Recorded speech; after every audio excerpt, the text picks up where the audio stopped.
하나님이 지으신 만물 속에는 하나님의 신성과 능력이 들어있다고 말씀하고 계시죠. 하나님의 신성과 능력을 가지고 있기 때문에 만물들은 하나님에게 다 절대적으로 순종하게 되어 있는 것입니다. 이사야 48장 13절인가 말씀도 그렇고요.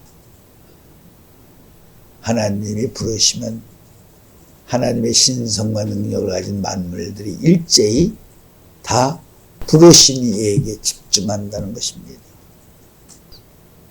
그렇기 때문에 시편 19편 말씀을 봐도 낮은 낮에게, 밤은 밤에게 소리와 언어를 전한다. 낮은 낮에게, 낮길이도 밤은 밤길이도 다 고유적인 자기들이 가지고 있는 신성과 능력으로 자기들의 대화를 나누고 있다. 그런 의미가 되는 것입니다. 만물을 다 지으시고 사람을 여섯째 날 지으셨습니다. 하늘의 발등상에는 지구촌 안에서도 그런 역사가 이루어졌다는 사실을 우리는 알아야 됩니다. 이 땅에서는 모든 세계를 하나님이 바라시고 원하시는 목적을 다 이루시고 나서야 사람을 지으셨습니다. 그렇다면 궁창의 세계에서는 천사들을 몇째 날 지으신 것일까? 하늘에 있는 신령한 만물들은 어떻게 지어진 것일까?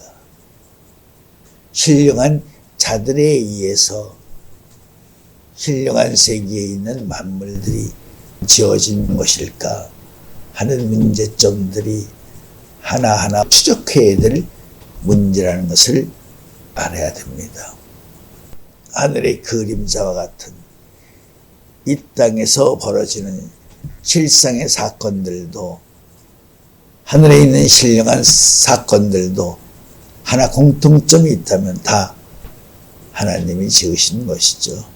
그렇기 때문에 하늘에 있는 존재자들이나 이 땅에 있는 존재자들이나 다 하나님의 신성과 능력을 가지고 있다는 것이죠.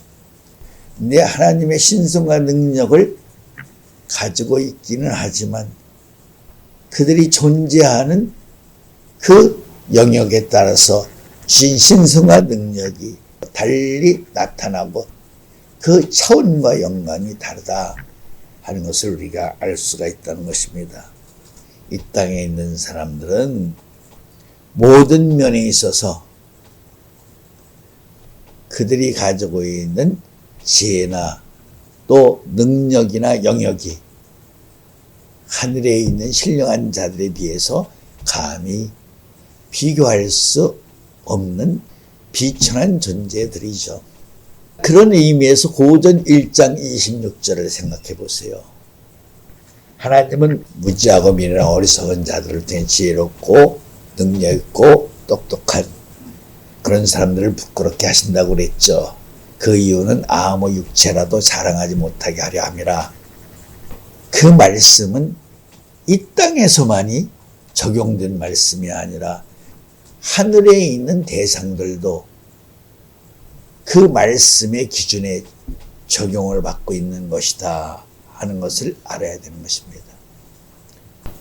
어떻게 비교할 수도 없는 그 차원과 그 능력의 세계와 그 영광이 뛰어난 그들을 낮고 천한 땅에 붙어 사는 미물 같은 우리들을 통해서 부끄럽게 하실 것인가?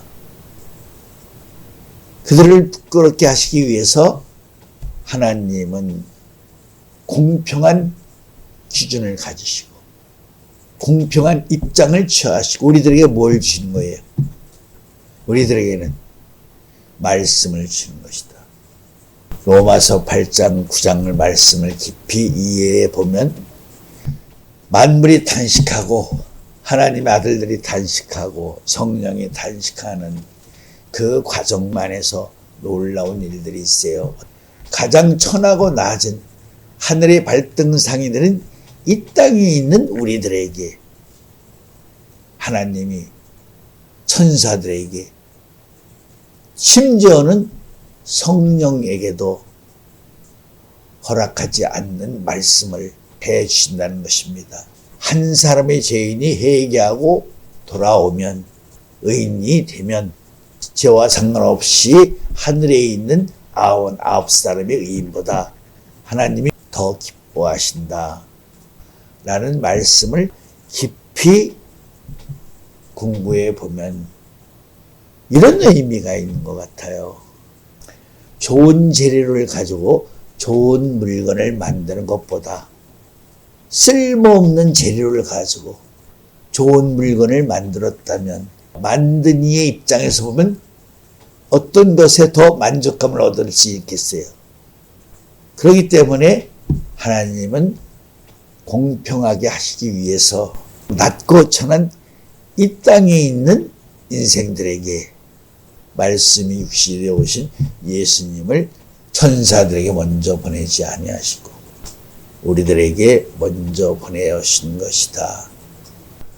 하나님이 말씀이 육신이 되신 예수님을 이 땅에 보내셨다는 것은 하나님이 천사들을 짓기도 전에 흙사람으로 지음을 받은 낮고 천한 재료로 지음을 받은 사람들을 천사보다 더 뛰어난 존재로 구속사의 세계를 시작하게 하셨다는 것이죠. 아까 아무 육체라도 하나님 앞에서는 자랑하지 못하게 하려 함이라 했죠. 그렇기 때문에 하나님은 하늘에 있는 신령한 자들보다는 이 땅에 천하고 낮게 지음을 받은 사람들을 통해서 하나님의 구속사의 세계를 펼치려고 하셨던 것이 본래의 창조의 목적이었다. 하나님이 처음부터 그렇게 뜻을 세우셨다는 거예요. 하늘의 신령한 존재들에 비해서 비교할 수도 없는 천하가 낮은 사람들을 통해서 하나님이 바로 구속사의 세계를 이 땅에서 시작한 것이다. 자, 아까 신성과 능력이라는 말씀을 했어요. 그럼 사람은 천사들과 어떻게 다르게 지은 것일까? 이미 천사들은 그렇죠. 하늘의 신령한 존재로 지음을 받았어요. 신령한 재료를 가지고. 그러나 우리는 그들에 비해서는 월등히 낮고 천한 그렇죠. 재료를 가지고 지음을 받았어요. 그런데 왜 우리는 결과적으로는 천사보다 월등한 존재가 될 수 있는 것인가? 비교도 안 될 만큼 그러한 부끄러운 재료로 지음을 받은 우리들이 어떻게 천사들의 주인이 될 수 있단 말인가? 거기에는 분명히 천사들이 알지 못하는 또 사람들이 알지 못하는 창조 원리의 어떤 특별한 비밀이 들어있는 것이죠. 그래서 지금부터는 이제 뼈의 얘기로 다시 돌아가게 됩니다. 사람도 몇백 개의 뼈가 이루어졌다고 그래요. 오장육부를 보호한 갈비뼈로 여자를 만들었다. 천사들은 누구의 뼈로 만들었을까? 피조물은 무에서 유로 지어진 존재가 아니라 그들의 모본으로 지어진 존재를 통해서 그의 뼈로 말미암아 재창조로 지음을 받은 존재들이다.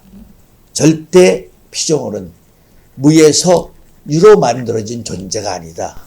무에서 유로 만들어진 존재는 스스로 계신 하나님밖에 없다. 그래서 무에서 유로 만들어진 가장 잘 표현된 성경 말씀이 뭐라 그랬어요? 말씀이 육신이 되어 오셨다. 그것이 무에서 바로 유로 나타난 존재, 나타난 입장을 표현하신 것이다. 말씀으로 계실 때에는 아무도 그 말씀을 볼 수도 없고 만져볼 수도 없고 함께할 수도 없고, 그러나 그 말씀이 육신이 되셨다. 말씀이 육신이 됐다는 말은, 자, 무형의 존재 스스로 계신 하나님이 창조 원리의 길을 통해서 보이는 하나님으로 나타나셨다. 그것을 가리켜서 바라라고 말하는 것이다. 무에서 유가 된 것이라고 말하는 것이다. 고전 15장 21절 이하에 보면 첫째는 뭐예요? 그리스도 강림할 때 든 자, 그 다음은 나중. 다시 말하면 첫 것이 존재하지 않는 이상은 피조물들은 다음 것이 존재할 수 없다는 뜻이에요. 처음이 있어야 나중이 있는 것이지, 처음이 없는데 나중이 있다. 이것은 잘못된 논리라는 것이죠. 그렇기 때문에 피조물은 첫 것으로부터 다음으로 이어지는 과정이 진행되는 것이지, 첫 것이 없는 동안은 절대 이루어지지 않는다는 소리예요. 뭐든지 첫 것이 이루어져요. 부활도 부활의 첫 사람이 이루어져야만 그 사람을 통해서 부활의 세계가 이루어지는 것이죠. 변화도 첫 사람이 변화받은 사람이 있음으로써만이 그를 통해서 다음 세대들도 변화의 기회를 올라탈 수가 있는 것이에요. 피조 세계는 그렇게 다 이어져 있다. 그렇기 때문에 족보의 개념도 시작과 끝이라는 개념이 어떤 부분은 하나님으로부터 시작해가지고 예수님으로 끝나고, 어떤 부분은 또 반대로 끝이 나요. 그러나 시작과 끝은 항상 이름은 다르지만 영적인 도맥으로 보면 처음과 나중이라는 의미와 같다 하는 것을 알 수가 있다는 것이죠. 하나님이 제일 먼저 자기 집을 관리하는 관리자를 지었다고 그랬죠. 그 하나님의 집은 어떤 집이에요? 그 만에보다 크신 아버지의 집이라는 말은 어떤 것이냐면 부피, 질량 모든 것이 만에보다 더 크다, 그런 개념이 아니에요. 롯데저기에서 백몇십 층을 졌죠. 그렇다고 그 건물이 스스로 지은 것이에요? 지은이가 지은 세계보다 더 크다라는 개념으로 아버지 집은 마녀보다 크다 하시는 것이다 하는 것을 알아야 됩니다. 그 집을 관리하는 사람이 있어야지. 그 집을 혼자 계시려면 집을 지을 필요가 뭐가 있어? 짓지 않은 혼자 스스로 계시는 분이신데, 그 집을 지었기 때문에 그 집을 관리하는 관리자가 있기 마련이다 하는 것이 히브리 3장에 나와 있지. 모세는 사원으로 충성했고 예수님은 집을 지은 아들로서 충성했다 하는 말씀이 나와 있죠. 자, 그런 입장에서 보면 아버지의 집은 바라로 창조된 집이에요. 바라로 창조된 세계에는, 그렇죠, 재창조된, 아사로 창조된 존재가 들어가지 못해요. 바라로 창조하신 창조주의 주인이신 하나님이 특별한 영광을 주지 않고는, 상급을 주지 않고는 그 집에 들어가지 못해요. 요한복음 14장 2절 이하의 말씀 여러분들이 다 알잖아요. 그죠? 죄와 싸워 이기고 승리한 사람들만이, 변화의 영광을 받은 사람들만이 아버지의 집으로 생명의 대이동을 통해서 가는 것이다. 네 생물이 처음으로 바로 그러한 존재로 하나님이 지으셨다는 것이죠. 그런데 네 생물의 근원 속에는 네 가지 얼굴이 들어있죠. 송아지, 사자, 사람, 독수리, 네 얼굴이 들어있죠. 그 육체들은 아버지의 집에 있는 영광의 보좌, 빛의 세계에 있는 대상들로 지음을 받았죠. 그런데 그 중에서 만약에 사람을 만든다고 하신다면 사람은 누구를 혓대려서 만들겠어요? 네 생물에 하는 사람의 얼굴이 있잖아요. 얼굴은 사람의 인격을 나타내는 것이죠. 그렇죠. 얼굴이 있으니까 고유적인 생김새, 인격을 갖게 되는 것이죠. 자, 모세의 얼굴을 우리가 두 가지로 설명할 수가 있어요. 40일 금식하기 전에는 모세의 얼굴이 사람 얼굴이죠. 그러나 모세가 두 번째 금식하고 나서 모세 얼굴이 어떻게 됐어요? 빛이 났잖아요. 왜 얼굴에 빛이 나는 거예요? 그 빛이 표면에서 나는 거예요? 속에서 그 빛이 나오는 거예요? 속에서 뻗쳐나오는 것이지. 그래서 지혜가 말하면 얼굴에 빛이 난다. 잠언 말씀이에요. 다른 쪽으로 그 빛이 나는 얼굴 표현하면 무슨 얼굴이에요? 속의 얼굴에서 나오는 빛이니까 그 얼굴을 형상이라고 그러는 거예요. 형상. 우리의 모양과 형상대로 사람을 만들자 했죠. 바로 사도행전 13장에 보면 하나님이 다윗을 만나니 내 마음에 합하도다. 내가 저를 통해서 내 뜻을 이루리라. 모세도 떨기나무 아래서 하나님을 대면하게 되죠. 그래서 내가 선 것은 거룩한 신을 벗으라 했을 때는 그 말씀의 의미는 뭐예요? 그때 하나님이 다윗을 보고 말씀하는 것은 모세의 얼굴 보니까 내 마음에 합한 사람. 그러니까 말하자면 너는 내가 기뻐하는 사람이다 그런 소리지. 근데 이제 모세의 얼굴에 광채가 났어요. 그렇죠? 광채가 나니까 얼굴은 얼기지만 그 얼굴의 빛이 어디서 나온 거예요? 내 성의 얼굴, 속사람의 얼굴에서 나온 빛이죠. 그러니까 그건 형상이라고 하는 것이다. 그렇게 내 생물 속에 있는 얼굴은 다양한 모양과 형상을 가지고 있는 얼굴로 때를 따라 역사하기도 한다. 내 생물 속에 사람이 있었기 때문에 그 사람을 근거로 해서 신령하다는 하늘의 사람을 만들기도 하고 이 땅의 사람들도 만든 것이다. 그러니까 천사나 사람들이나 무에서 유를 만든 것이 아니라 내 생물이라는 재료를 가지고 하늘의 신령한 자를 만들기도 하고 이 땅의 인생들을 사람들을 지은 것이다 라고 말할 수 있다는 것이죠. 내 생물을 가지고 그래서 하늘의 신령한 천군들도 만들고 내 생물이라는 안에 들어있는 재료를 가지고 또 이 땅에 흑차원의 사람들도 만든 것이지. 그런데 하늘의 신령한 자들이 그렇죠. 우리보다 먼저 하늘의 지음을 받았고 우리는 늦게 더 낮은 차원의 존재로서 지음을 받았는데 하나님은 낮고 천하게 지음을 받은 우리들을 그들보다 더 큰 영광을 주시고자 하신 목적이 이유가 무엇인가? 하나님은 뭐예요? 창조의 능력을 더욱더 빛내게 하시기 위해서 첫째는 그렇게 하신 것이다. 좋은 재료로 만든 어떤 대상보다 쓸모없는 재료를 가지고 더 좋은 작품을 만들었다면 더 가치가 빛날 것은 당연한 것이다. 지은이의 입장으로도 더 큰 만족감을 얻게 되는 것이다. 그래서 하나님은 뭐예요? 자기의 창조의 능력을 더욱더 빛나게 하시기 위해서 그렇게 하셨다는 것이에요.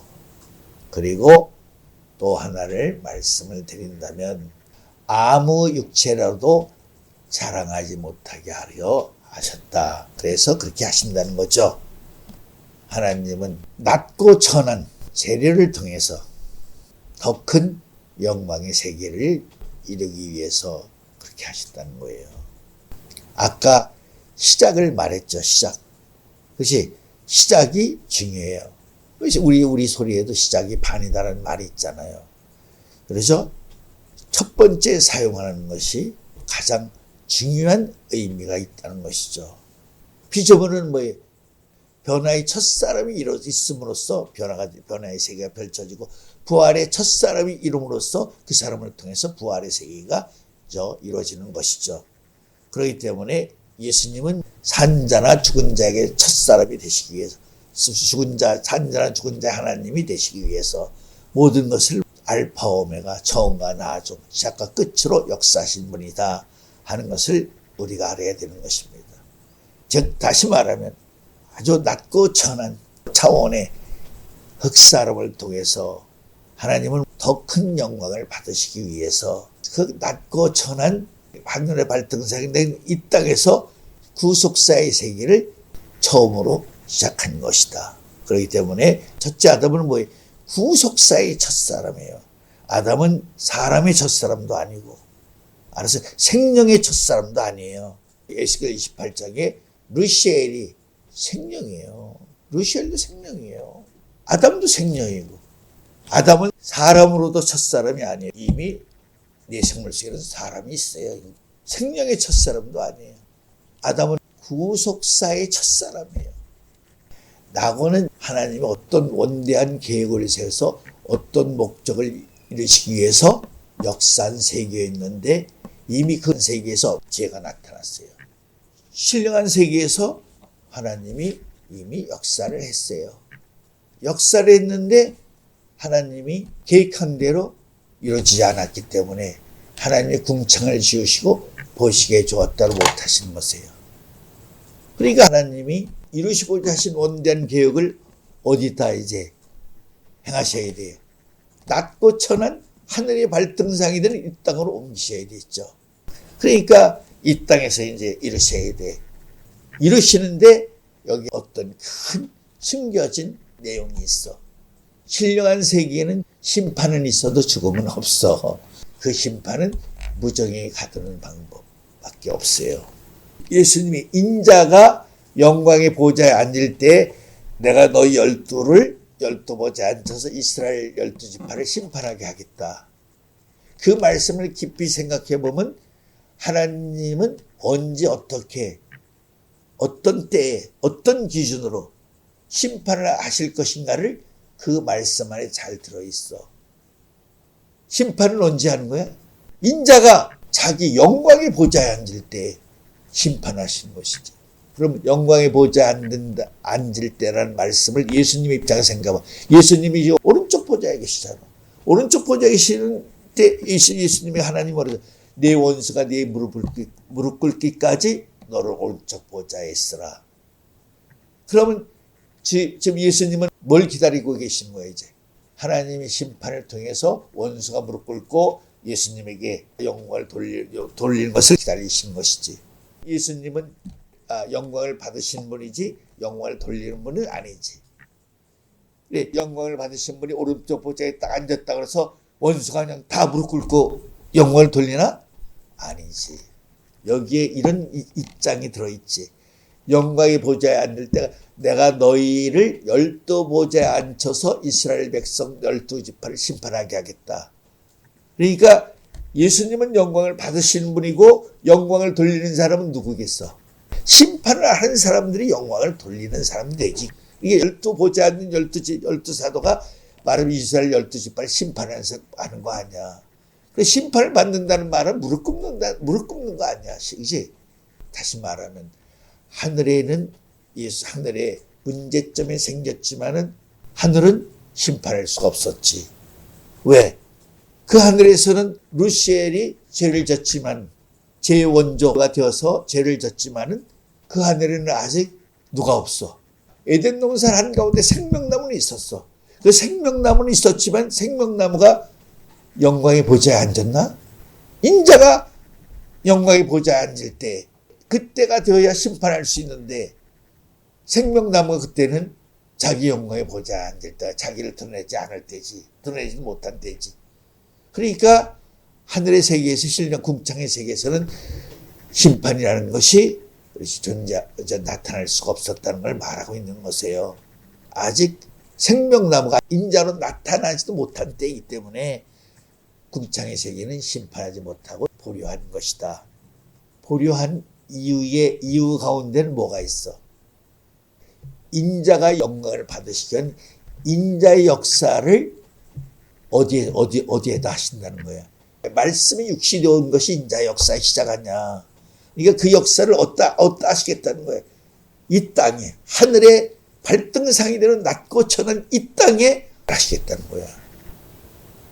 그러니까 당연히 하늘 차원에 있는 신령한 세계에 존재하는 그들보다 낮고 천한 이 땅에 있는 인생들의 가치가 더 귀할 수밖에 없다는 거지. 왜? 그들을 통해서 인자 역사를 하나님이 하신다는 거야. 천사들에게 못한 인자 역사를 이 땅에 비천한 재료로 지음을 받은 낮고 천한 인생들에게 생명나무가 시작하시겠다는 것을 나타낸 것이다. 나타내기 위해서 지구 발등, 하늘 발등상에 있는 땅 자원에 있는 아담을 세우시고 그로 하여금 에덴 동산을 그렇죠 지키고 다스리라고 명령을 하신 것이다. 그것은 곧 하늘을 심판할 수 있는 하늘의 주권을 너희들에게 다 주었어.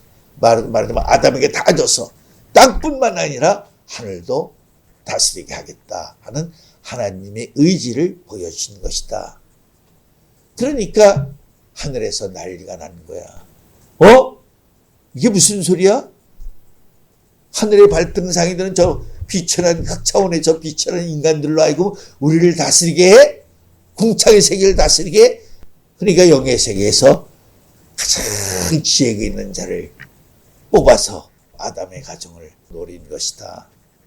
인자 역사를 단행하셨기 때문에 천사들에게 볼 수도 없게 하셨던 그 하나님을 흑차원에 우리들에게 최초로 나타내셨다는 거지. 그래서 나타내신 그분을 우리가 독생하신 하나님입니다.